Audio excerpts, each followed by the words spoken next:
All right. So I was told I was on mute. Oh no, I went through this whole spiel. All right, well, we'll start again. Well, welcome everyone to Saturday. Welcome to Saturday Soul. It is a program that's sponsored by the Liberation Movement Inc., which is a 501c3 started by my wife and I to help liberate the minds of Black folk.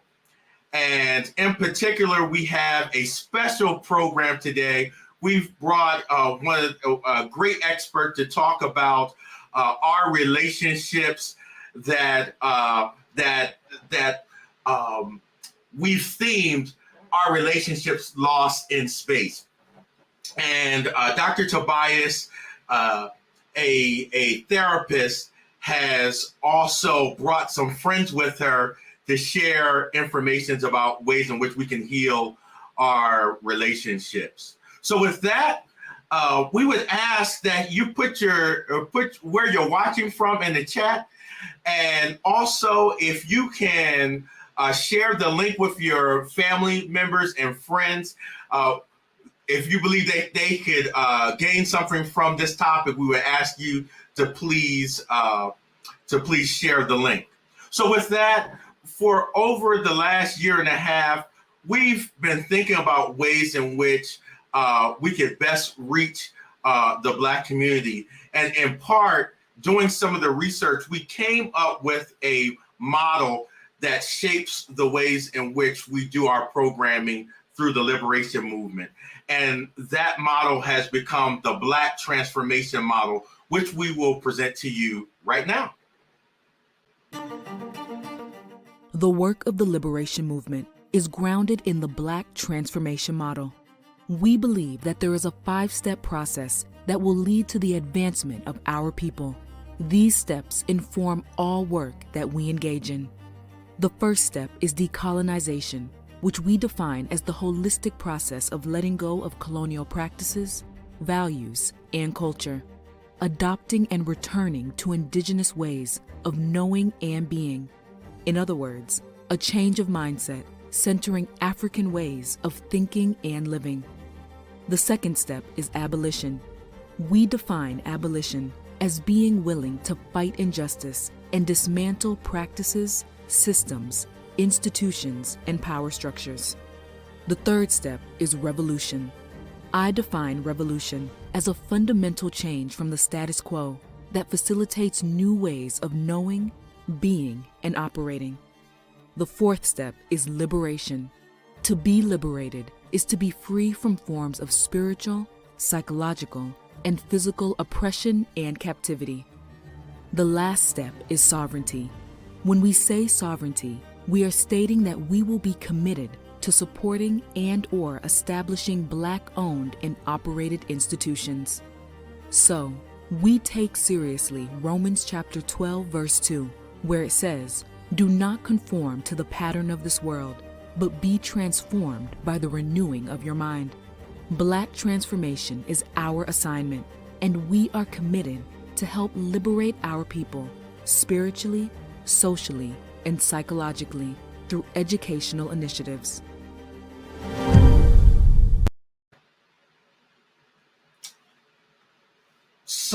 So we have a special guest with us today, Dr. Tobias, and I want to just share a little bit about her. Dr. Tobias is licensed to practice psychology in Maryland and the District of Columbia. Currently, she maintains a private practice and the Academy for Evolving Relationships and spends her time with family and friends, her fur babies, and traveling and writing. And we're so excited that not only is she going to be with us and be sharing some information, but she brought her team with her. And I know just based on what we learned last month from her and just the conversations that we had yesterday in preparing for this program that we're going to gain a lot from her today. So with that, let's do her introduction.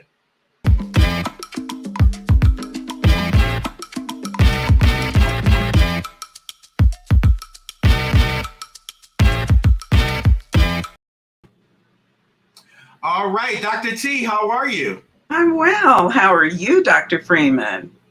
I'm doing wonderful. It's even better because we can have this conversation.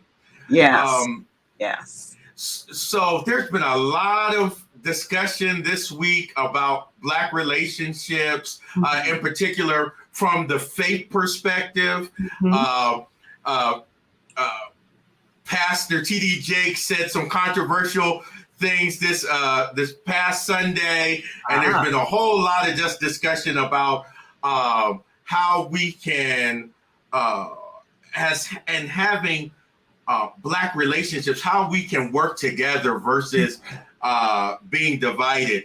And so I think it's so timely that we're having our conversation today, and your team coming and being with us. And so thank you again for your willingness to share on today. thank you. I'm glad to be here. Relationships are my passion, they're my calling. I've learned through bumps and bruises and failures, and you get up and you get started again. Because without relationships, we can't survive. Definitely, definitely. So with that, I'm going to jump off the stage, right, Okay. and let you do your thing. Thank you so much. All right. Thank you. So, good afternoon, everyone. As I said, relationships are very important. I think that if as a community, if we don't get our relationship agenda in place, we're going to have a very difficult time sustaining this village that we call our home. So, why don't we go ahead with the slides? Great. Thank you. So, our relationships lost in space. When I first thought of this title, I don't know why that theme music came to my mind about Lost in Space, but as I continued to work on it, as I worked on part two, it became very clear to me what the space represented because God gives you stuff and you don't always know where you're going with it. You just move in that direction. Next slide, please. I have two slides that I'm going to show you today that have really come from our last visit, part one. And at part one, I talked about how our relationships are at risk because of a lot of sociocultural factors that have put pressure on our family systems. I showed this slide last time, the war on drugs and its effect on the Black marriage in the 1980s and 90s. And so, as you see here, can we look at these statistics without seeing the impact on Black women and children? We are lost in this space, and the space that I'm referring to is where the heavy arrow goes and where it's highlighted in yellow. And even beyond that, that space there is where we are lost. The reason why we're lost is because the war on drugs led to mass incarceration. There we have more people incarcerated in this country more than any other place in the world.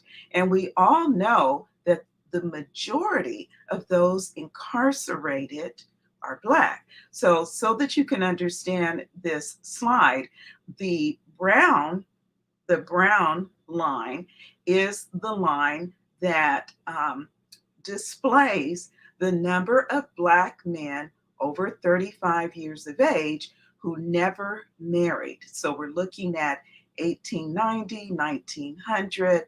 Then we look at 1910, where that number began to drop. More Black men were getting married. Then, and the black line is Blacks in prison. Then you can see in 1920, there was a rise of Black men never married. And then there was a dip in the 30s. But look at what happened in 1940. There was an increase in the number of Black men who never married, and these were men over 35 years of age. And there began to be a rise in Blacks in prison. And this is, as you look at where the brown and the Black intersect, when the Black men start to marry more, there's somewhat of a plateau between 1940 and 50. So they're available for marriage. But then what happens? 1950 and 1955, the Vietnam War started, and you now see that there are more Black men that are beginning to not marry, and there are more Black men who are incarcerated. When you get to 1980 to 2000, you have a spike of Black men who never married. That means they are totally, they never ever married, not married and divorced, they just never married. And I'm sorry, these are the ones in prison. These are the ones who never married. So Black is in prison, the ones who never married, but the outcome is still the same. This is the space where we got lost. We got totally lost as a community, as a village. And I'm talking a lot about the incarceration of Black men and Black men who never married. But wherever the Black man goes, it affects a Black woman. Next slide, please. When we look at the long-term effect on relationships between Black men and women, again, we're lost in this space right here. The purple, I'm sorry, the rust color, I guess, dots are Black women with the purple arrow. These are the Black women here. And this slide indicates that prior to 1970, right here, that there were more Black women married than white women. But in 1970, something happened. There were far more Black women who were unmarried. White women, it didn't affect them as much. And so again, what happened during these periods? Well, the biggest ones that happened between 1970 and 2010 would be mass incarceration, the Vietnam War. We lost a lot of our men to drugs, to alcohol, to mental illness because of the war. Then they are incarcerated because of drugs, alcohol, and mental illness. Let's go to the next slide. So our relationships are really a constructed reality, and it's been constructed by the oppressors. And I am not one of those gloom and doom folks. I look at history, and I can tell you that where we are right now was a systematic plan. And the plan was to weaken the Black family. That has been going on since we put our foot on this continent. So there is a sequelae. The sequelae means what is the after effect of a disease or condition or an injury. So the sequelae of a broken leg could be that she was never able to run track again. There's always a secondary effect to any kind of injury. Black folks have been injured systematically, chronically. And so what is the sequelae?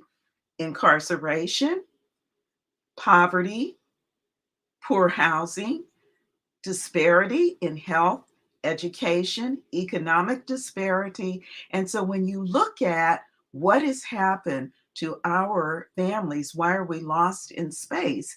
It's because our reality has been constructed by people who are not our friends. Next slide, please. So what's the sequelae? And I really enjoyed creating this table. If you look at it, we look at what's the event, what was the effect, how did it affect Black men and Black women, what's the relationship sequelae. So first of all, there's slavery. There's a psychological impact that we feel up to this generation. For Black men, helpless, no power to protect, they were emasculated. For Black women, objectified, traumatized, minimized. For the relationship, victimized, expecting the worst, desperate, but also determined to find my baby, to find my husband. What was the next event that attacked us? War. What was the effect? Loss of life, loss of trust, and sense of self, sense of defeat, a loss of having personal power. For Black men, high death rate, psychological trauma, drug addiction.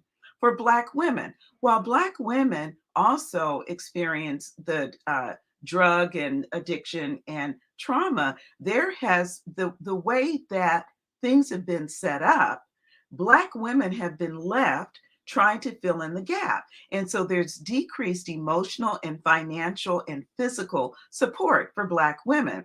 How does that affect our relationships? Men are disenfranchised. Women take on greater responsibility. Then the war on drugs, and you saw the chart that had the graph, and war on drugs leads to addiction. And we know how the drugs got into our community.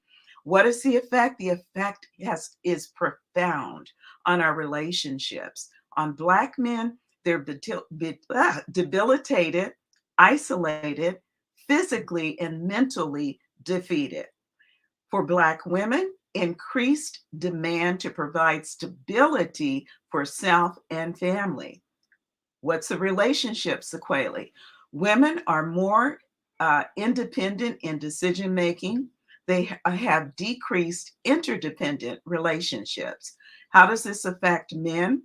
They are absent physically and emotionally, and they feel displaced. What is our current issue? The old paradigms for relationships that talks about the man has to be strong, never show his emotions, he's got to be the provider. Those paradigms, they have failed. They do not work. Why is that? Because the ingredients to make a relationship have changed significantly because of the way we have had to survive.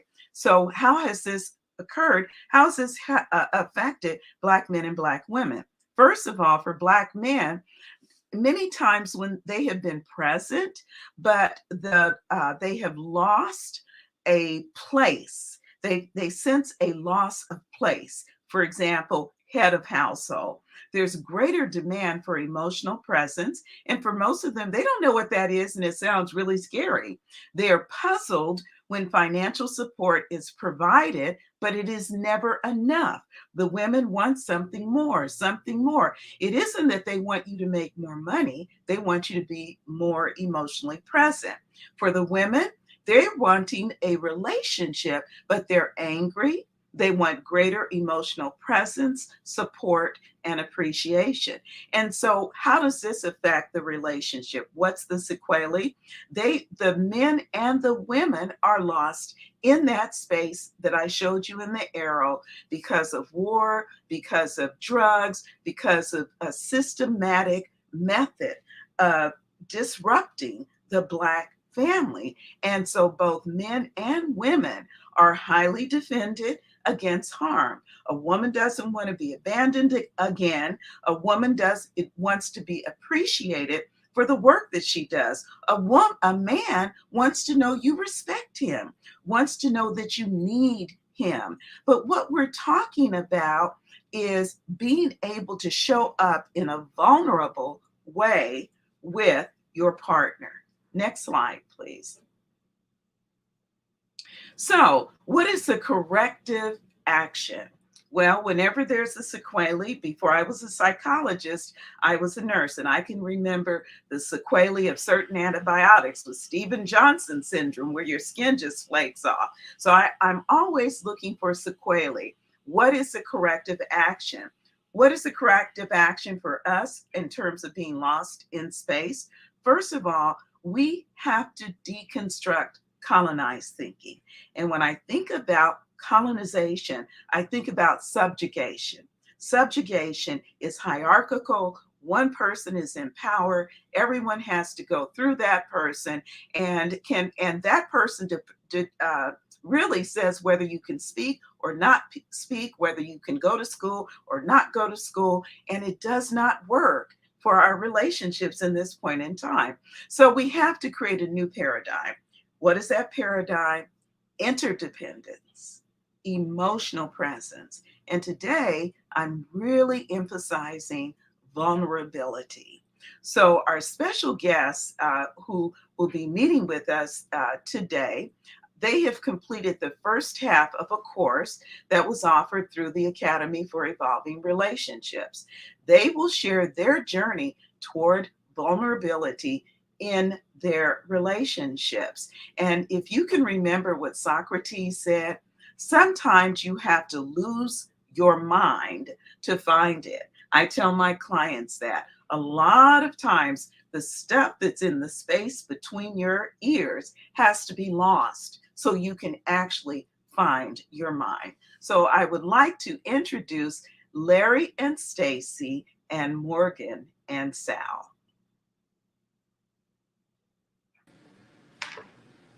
Hello. Hey, Dr. T. Hey, can we drop the slides now? Oh, no, go to the next slide because I have to show the questions. Sorry. Okay. All right. So I'm so glad that Stacy and Larry and Morgan and Sal decided to join us. Sal, that's a private joke. Okay. But I wanted to make it clear that these are people who are taking a course. They're taking a course. This is not exposing patients. They're taking a course.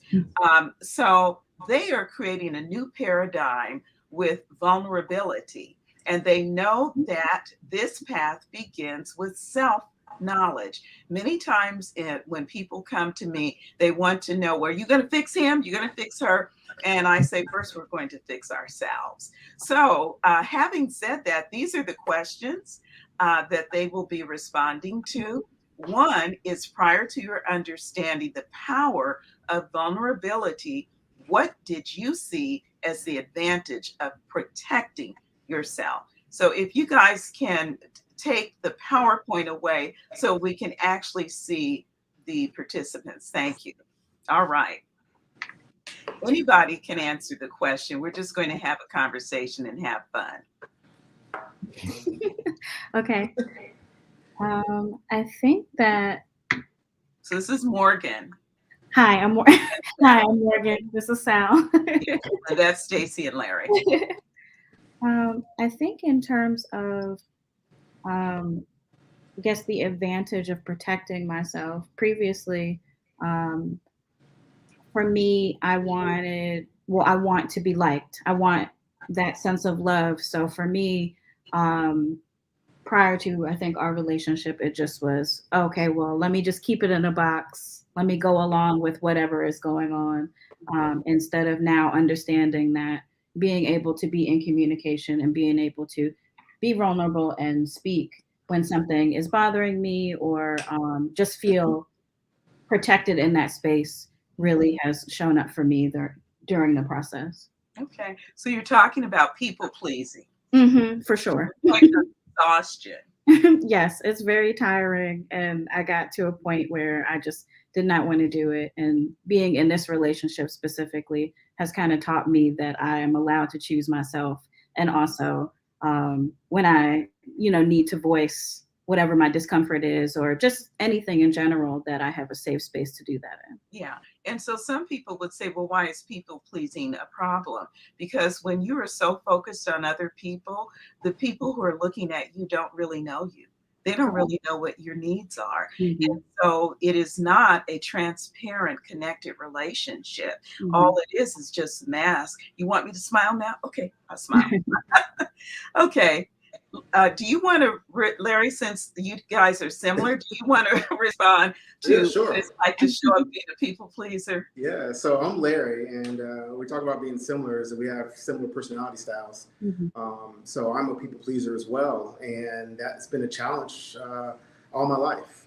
And it showed up in my relationship, especially recently, as far as just trying to be vulnerable with my wife, and then vulnerable with people around me, and then having to fight and prioritize home and figure out how that looks and what that looks like for my wife. And trying to please everyone else sometimes leaves her out.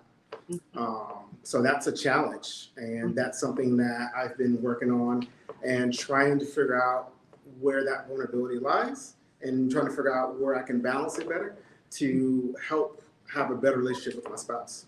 Okay, great, Yeah. great. And the thing about their personality styles, and we use the Enneagram as a core feature of our work. And so the good person is the style of 2. And it's so interesting because I have a lot of 2 in me. And I just think I'm so sweet and I'm so giving, I'm so wonderful until you really cross me. Mhm. And then sometimes I don't even know me. Who said that? Who did that? So there's a flip side to all that wonderfulness. And I wanted to go to Stacy because I know that she's experienced the flip side. And all of this is about us. Hold on. all of this is about us not being fully aware of the way that we show up and the way that we protect ourselves from being vulnerable. So, Stacy, and once you talk, it's going to lead naturally into Sal. Okay, go ahead. I think with your question sort of encompasses just everything. Like being vulnerable is protecting oneself, protecting my feelings, protecting my space, also ensuring that I'm not being judged. So it just, and that is a familiar thing when it comes down to Southern living and being judged and being prim and proper and having everything together and not being blindsided by certain things. So not being vulnerable keeps everything in line for me, keeps everything in perspective, but it also shuts out my spouse because then I isolate, I go into my head, I write my own narratives, I write my own stories. And that makes it difficult when you're dealing with the personality style, especially with Larry. So I've learned how to sort of merge the two. We're working on that, and it's been a great experience. But it definitely being vulnerable keeps me protected, keeps that shell. It keeps the hurt from coming in. So I've been doing that all my life, most definitely. Yeah, that's really really powerful. So there's one person who wants to be a people pleaser, and it's like an octopus and pleasing everybody. And but in your head, you're saying, "What about me? What about me?" But he doesn't understand that it's because it's in your head, and you haven't really shared it in a way that he can hear it. So, and the flip side of you being very wise and in your head and trying to figure things out, when you get really angry, what does that look like? Much more like it. Yeah. Yeah, it comes Yeah. out. It just flows out into some, depending on the day, a rage. Yes. And you don't want to be on the receiving end of that. So especially if I'm caught off guard. Yeah. So it is not good. It is not good at all. It So is I'm working not on good. Yes. Yeah. And so the personality of style of 5, when they are not feeling good and their cup runneth over, they go to the style of 8, which takes us to Sal. And so, but I don't want to drop the ball in terms of this thing of what happens dynamically between the couple, and we'll talk about that as we move further. Go ahead, Sal. So for me, prior to understanding vulnerability, in my mind, it was seen as a weakness. Very much to the point of, this is how I was raised. This is, you have to be a man's man. You have to protect, defend. You can protect the vulnerable, but you should never be one. Yeah. Yes. That was always the moniker for me. It made things. In one aspect, it allows you to disassociate your emotions from decision making. You're able to approach things from a much more logical standpoint, but you lose a lot, as I've learned, that from not having that emotional attachment. You tend to prioritize short-term, surface level, immediate gratification relationships Mhm. versus a deep, meaningful relationship. Mhm. And you know, in the moment, you tend not to see it like that. You know, you say, hey, I'm happy, that person's happy, we're all happy, it's good, you know, but you don't really look at it and say, am I happy? You know, what am I trying to protect myself from? Mhm. So for me, you know, it's always putting yourself in a position of power. You Yeah. always want to feel like Yeah. you're in control Mhm. of the things that go on around you. And so on the flip side, when you're not in control, you know, for me, it becomes a spiral. You know, it's one of those things where, you know, even the slightest things, I like things the way I like things. Everything has an order, everything has a place. Yeah. And so it's difficult I found difficulty in allowing people to have any type of control, any type of dependency on anyone else. Yeah. Because So this is what I see, Sal. As you were talking, I was thinking about when you're in a position of power, it feels really good to give. But when people take for granted what you have done, and now they are using what you have given them, and they place you in a place of vulnerability, that is when that flip side of that powerful person comes out. And it's so interesting because it's similar to the description of the two personality style, which Morgan's style is. And so you give, she gives. It can be a collision course if you don't understand what it is the other person fears. Go to the next question, please. What were you afraid of before you found out about vulnerability? You mentioned it a bit, actually, with your last response, but just in one or two words, what were you afraid of? I can speak on that one. That one's easy. For me, it was, as Sal said, being weak. Um, I've always grown up with the moniker, don't let them see you sweat. Yeah. So there was never a time, there was never space to show that weakness or, you know, that vulnerability. It was put the face on and you got it under control. So yeah, it was feeling and being seen as weak and incompetent. Yeah, that's a big one. Yeah. Mhm. What about you, Larry? I would say being different. Um, just growing up in different environments, either inner city or in suburbs in the Midwest, trying to change and absorb what I was experiencing was very difficult. And I'd say that that's probably what I was afraid of, is being different. Being, I don't have hair now, I have red hair, but being different was what I was afraid of. Yeah. And being different, afraid of being different led to you trying to fit in. Oh yeah, definitely. Okay, great. Morgan and Sal.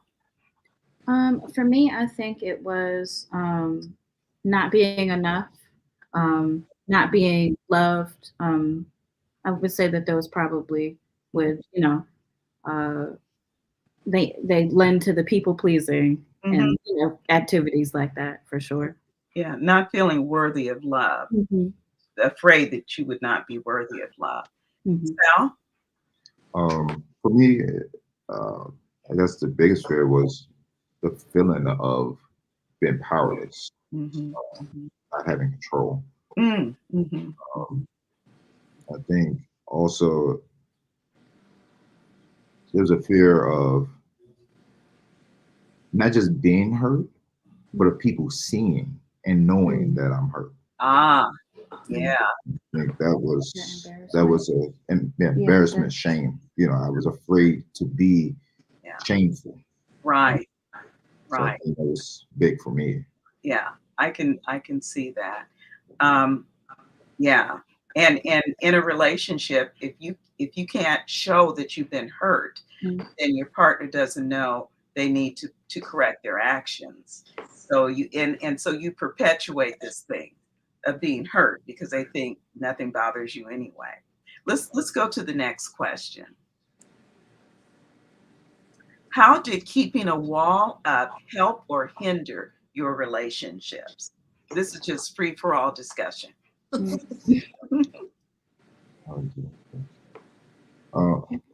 So for me, keeping a wall up, which I'm just great at, Yeah, we had to chip away at that. All down. I think it both helped and hindered the relationship. It helped because having that wall up, again, it allowed me to look at things from a non-emotional perspective. Love you to death, but Yes. very emotional. Mhm. You know, she's in tune. She's I'm in tune with her sensitive. feelings, and you know, for me, that was something that I hadn't experienced a whole lot of. Outward emotion. So it did take some getting used to for me. Can I just interject here? You weren't accustomed to the expression of outward emotion except anger, because Correct. men are allowed to show anger. Correct. You can do that. It's is all that true. other stuff. It's all. That's very much true. You know, because any other time you're even killed, you know, yeah, it just has to roll off your back. You know, with Morgan, I think having those walls up allowed me to see the benefit of emotional expression. I think that it allowed us to build trust. It allowed me to trust her with everything, you know, my emotional self, my financial self, my physical well-being. It has been quite a journey and still is.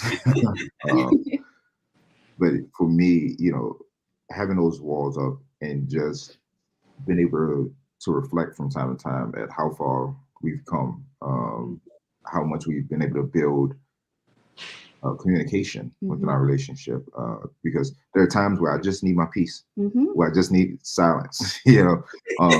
And as a two, that was hard for me to deal with when we first got together. So it's really been a lot of navigating to try to figure out what works for us collectively, because as he's mentioned, sometimes he just needs his space. Sometimes he comes in, he greets me, he goes to the living room and is there for a couple hours, and then he'll come and, you know, we'll chat and, you know, that kind of thing. So I feel like when we first got together, because I am an affectionate person and like I was raised to, you know, the emotions are all there. I was raised to be affectionate and, you know, deal with those emotions head on, I guess. And so for me, it was, did I do something? Like, is something wrong? Did something happen that I didn't realize? Or, you know, so because of my personality style, thinking, oh, well, maybe I did something wrong, or like, I want to make sure he's okay. I want him to like me. And really just realizing it has nothing to do with you, girl. It's fine. Don't worry about it. Just kind of, you know, being able to have that communication and letting that build into, you know, what it is now. And of course, you know, that's evolving consistently, and it will forever. But I feel like we're in a pretty good place with being able to not have those walls up and just being able to, you know, come out in the open and say things, or even if we need a little time, because I know sometimes I need time. I need to figure out my thoughts. I don't know what is I don't know what's going on. Logically, it's not making sense to me. So I do have to kind of pull back and say, okay, let me think about it. Let me bring it to him later so that I'm not sounding insane. Right. There you kind of smiling. I saw you and Stacy were shaking your heads as I was listening to their story. I thought about the two of you because there's similar kind of relationship dance. Most definitely. I can relate to Sal on that, because I think my previous personality style 10 years ago was 8. So now I've evolved into a 5. But I had two modes. I'm either mad or I'm not. And that was it. I'm either angry or I'm not. And if I'm not angry, it was just a flat line. So there was no, you know, no in between, no feelings in between, no none of that. It was anger or not angry. And as you saying, Morgan, with the isolation, I can go into my own shell, my own head, and I can be by myself for days Mm-hmm. and think things through and ruminate on things and mull it over, and it'll be fine with me. So that has probably been definitely a hindrance in our relationship, because I literally zone. I go to a whole different universe. And how does that affect someone with your personality style, who really, the loving person gives love to receive love, Mm-hmm. and when your partner disappears on you, how does that affect you, Larry? It's tough. So I'd say it's the putting up a wall has kept me safe. Mm-hmm. And then once Stacy disappears, sometimes I don't feel safe. Mm-hmm. And so then I put up my own wall, Yeah. Be it a physical one or emotional one. Most times it's an emotional wall. And it gives me opportunity to kind of step back, take whatever is coming at me, and then being able to pop back up and respond to whatever is happening. So if she's emotionally shooting shots at me, I can just step back in my own safe zone, I guess you can say, which doesn't really help the relationship.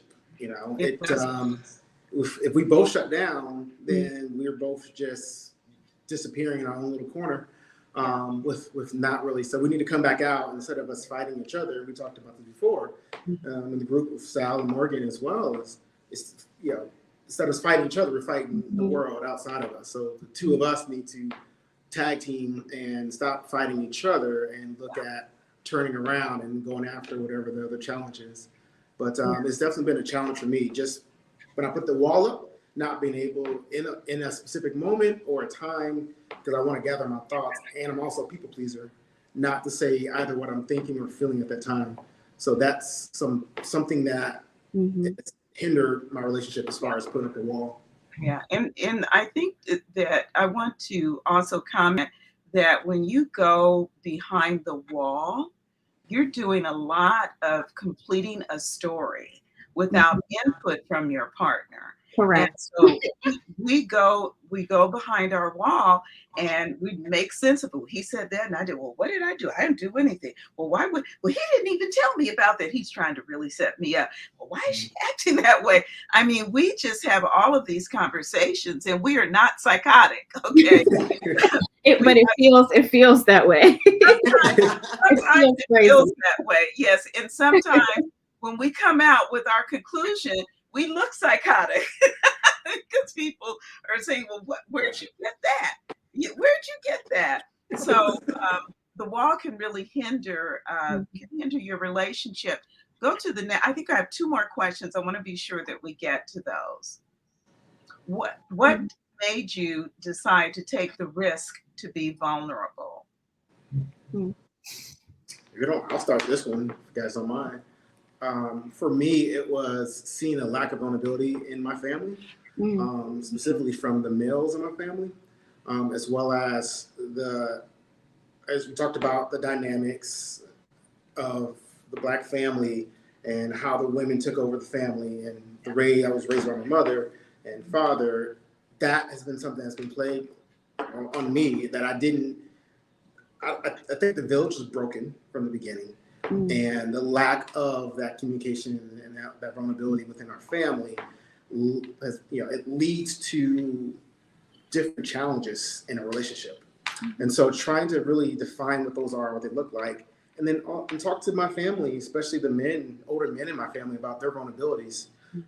Through the exercises, through the course, I was able to communicate with my brothers, my father, and it opened up a lot of wounds for them, but it allowed them to heal, because you need that wound to be open, fresh air, cleaning it out in order for it to heal. And so that was something that made me take the risk, was to allow those wounds to heal, to one, save my relationship with my family, but also specifically with my spouse. Very good. That's great. So the relationship dance that you learned was one that said, "Don't be vulnerable." Completely. Or I don't. Yeah, I never caught it.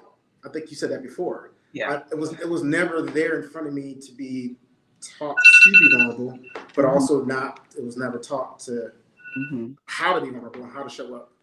Okay. The dance was broken. Okay. What about you, Morgan?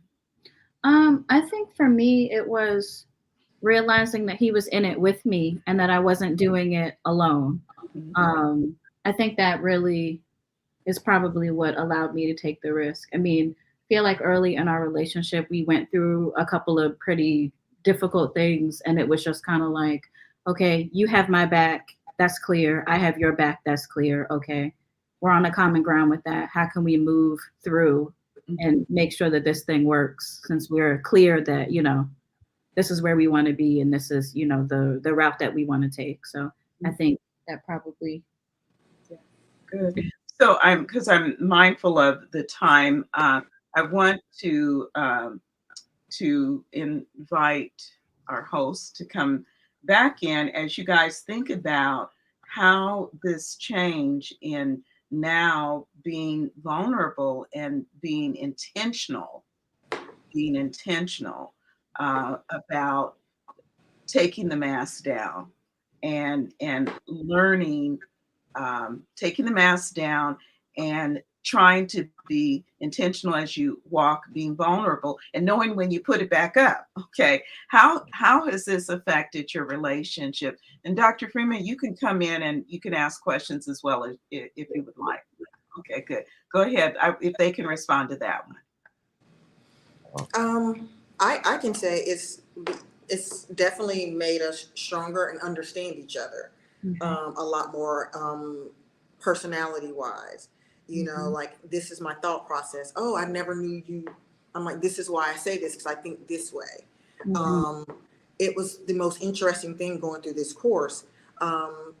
We've been married double digits, but I've also have a best friend that has been my best friend for 24 years.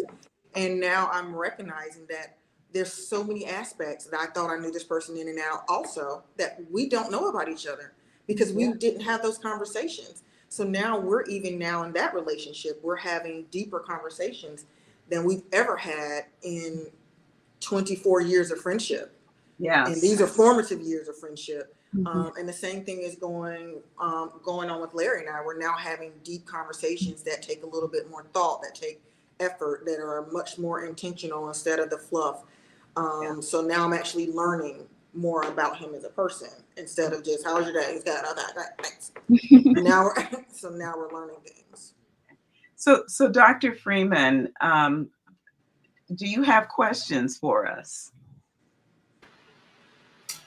I'm so full because as you especially lay down the foundation and acknowledging those different things that have impacted our relationship, I think so many times we engage in these conversations without taking into account history and the social factors that impact us.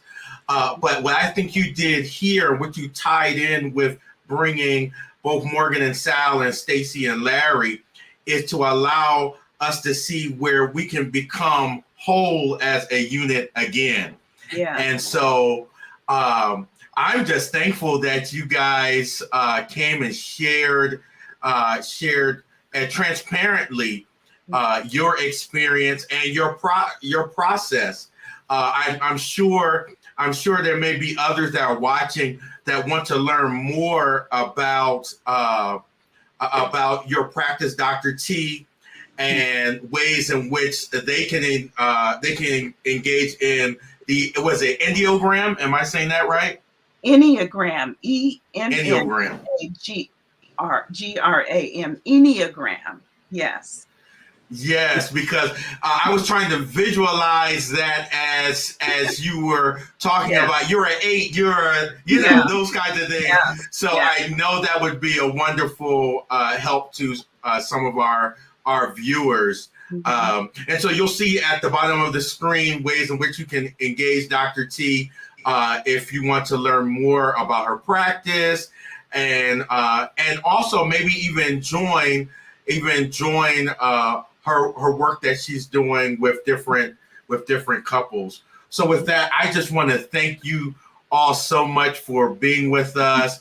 We're actually, Dr. T and I are going to jump on the Clubhouse app,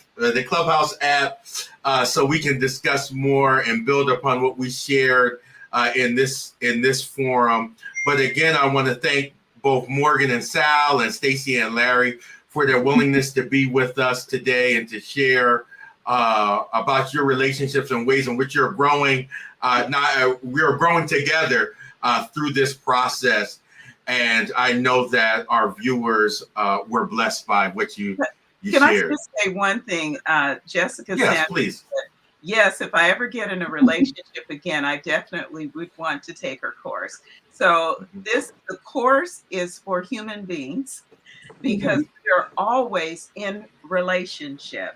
And many times the relationships that need healing are the family of origin relationships. And so this is not a course for couples. Couples are included, but there are people who are uncoupled.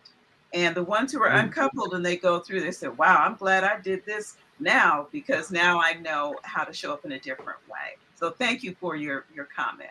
Also, just thank you to Morgan and Sal and Stacey and Larry. I appreciate Thank you for having us. Appreciate you guys having us. It's been awesome. Thank you. Wonderful. So this is not it. As I said, we're going to jump on the Clubhouse app and talk a little more. We would encourage you to do that.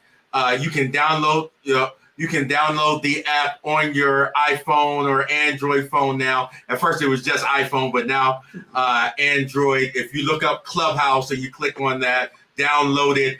And what you'll do is you'll look for the Liberation Movement group. You can look up the Liberation Movement group, and from there, we'll be having the conversation probably within the next 10 minutes. But with that, we thank Dr. T again, and we have another special guest that will be with us next month. On the last Saturday of next month, we're going to have Reverend Kingwood with us, who is going to share about us coming to the well is the theme of her presentation. So many of us have struggled emotionally, psychologically, and even spiritually during the pandemic. I know I have in different ways. And so we're not the same as we were prior to the pandemic. And we wanted Reverend Nancy Kingwood to come and just share with us ways in which we can begin healing through our own processes. So with that, just looking forward to seeing you on the Clubhouse app. We also want to encourage you to give to this nonprofit. We're not just doing this program. We're actually one of the latest things we've been able to do through your gifts and support of this nonprofit is to develop a book grant. And we were able to give a $5,000 book grant to someone to develop a book related to advancing the Black community. And so we would ask for you to continue to support us as we move forward with decolonizing Black minds and empowering our community. So with that, look forward to seeing you on the Clubhouse app and have a wonderful afternoon. I am the Liberation Movement. I am the Liberation Movement. I am the Liberation Movement. I am the Liberation Movement. I am the Liberation Movement. I am the Liberation Movement. My name is Dr. Sidney Freeman Jr., and I am the Executive Director and founder of the Liberation Movement, which is a 501c3 organization that works with those who are liberated and seek to be liberated psychologically, socially, and spiritually through educational initiatives. To continue to provide the high quality programming such as Saturday Soul, we need your support. Your consistent monthly investment in the movement will allow us to continue to expand on the excellent work that is already started, such as decolonizing the Black mind curriculum that is already in development. So your gifts of any size via Cash App, Venmo, or PayPal would be a blessing to the advancement of this ministry. Thank you in advance for supporting and joining the Liberation Movement.